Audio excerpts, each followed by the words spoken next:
Hi, Chris. Hi, Cheers. Paul. How are you Hello. both? Hey Josh, hey. Pretty well, thanks. Hey How are Paul, you? hey.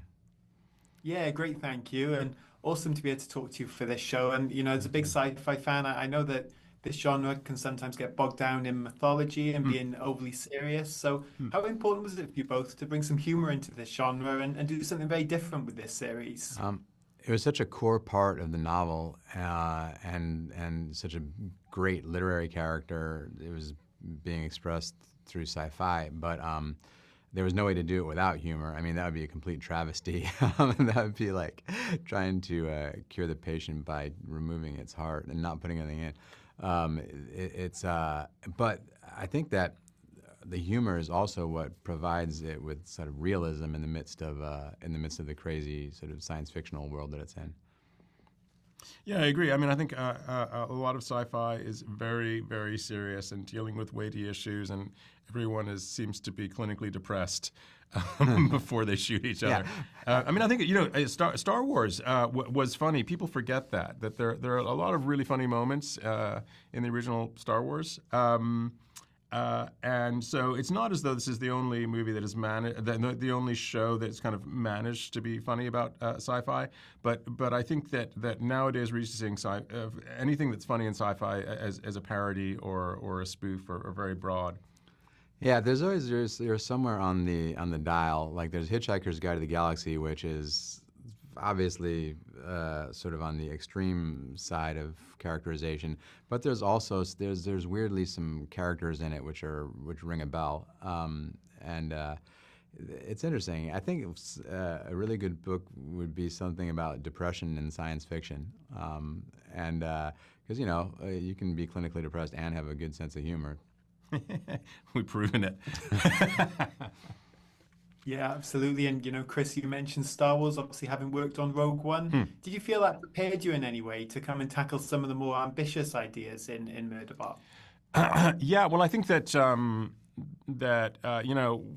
learning from Gareth Edwards about a sort of a science fiction world building that incorporated live action and CGI so well was kind of a real roadmap for us visually. Um, and I think also knowing that there is an intensely motivated fandom that is waiting on any clue as to what it is that you're going about, and also that they really closely prize their kind of headcanon of things, and that you need to understand. You need to try to make them understand that you are a fan as well, kind of making this fan film, and understanding like that the way to popularize something like this is to take what people who are really into it already love about it and bring that to the world, rather than saying, well, we're going to get rid of all these dumb elements and make it more like stuff that's already succeeded.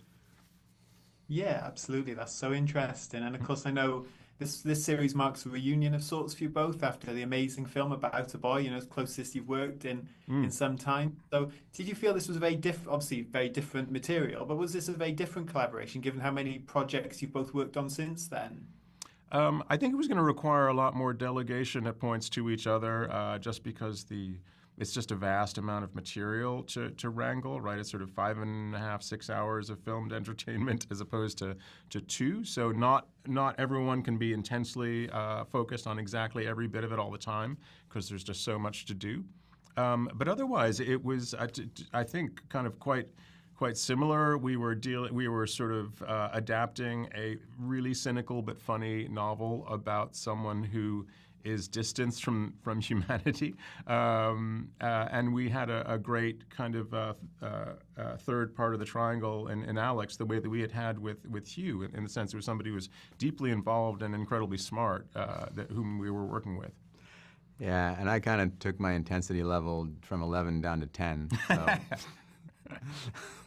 I mean, that was the key to Chris not strangling me during the shoot. And you mentioned Alexander there, but Mm. what do you think made him the right person to bring Murderbot to life? Because this is such a unique character. I don't want to spoil anything for everyone, but he goes to so many different places in this series. I Mm. think you're going to surprise people. Um, Yeah, he has a very quirky sense of humor. He has an exterior which is in contrast to his actual personality, as opposed to in sync with it, which is similar to Murderbot. Um, uh, yeah, Murderbot is a couch potato who is having to do all these sort of adventurous, dangerous, violent things.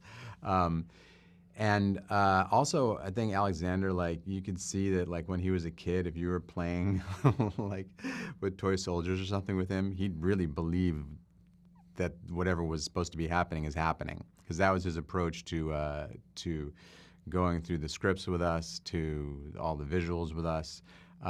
He was really in it. Yeah. Also, he has absolutely no vanity. It's amazing. He really loves sort of putting himself in difficult positions and embarrassing positions. I remember I had a discussion with him early on where he said, I mean, do you think Murderbot would like have no body hair?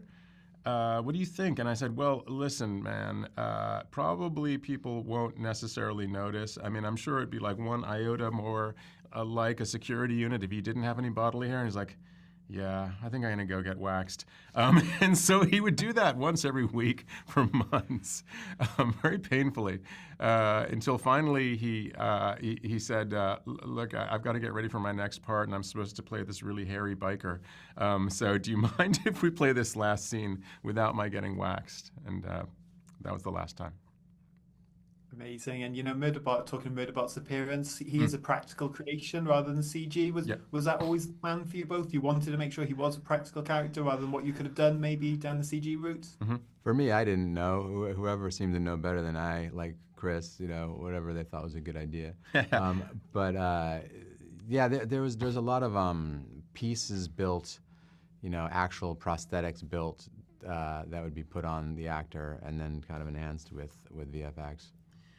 Yeah, the feeling was that just as with the locations, that a practical suit was going to suit us best. Just in terms of the interaction between Murderbot and the characters, the believability for the other actors, the realism of its motion in space. Like with so much sci-fi, there's always a set of precedents. Everything from the stormtrooper costumes in Star Wars, which were great and really work really well, to the totally CG Iron Man, also great, occasionally CG-tastic, as I like to say. It was great to but then again, it's not like we were averse to CG. When Murderbot's faceplate goes down, that's an entirely CG effect. But the practical helmet and prop is there at all other times. So we were using whatever felt best for the situation. We also were listening to like Iron Man. It's like, okay, initially they had a practical suit, and then eventually, it was so uncomfortable that no one would wear it. So our special suit designer was really kept in mind the comfort of the actors, and that we don't want them to fall and break their leg because they can't see out of the suit. Yeah, well, amazing. Well, you came together looking great, and this is a fantastic series. So, Chris, Paul, thank you so much for your time. It's been a real pleasure speaking to you. Thank you very much. Thank you so much. Cheers. Congrats on the show. Thank Thanks, you. man. Thank you.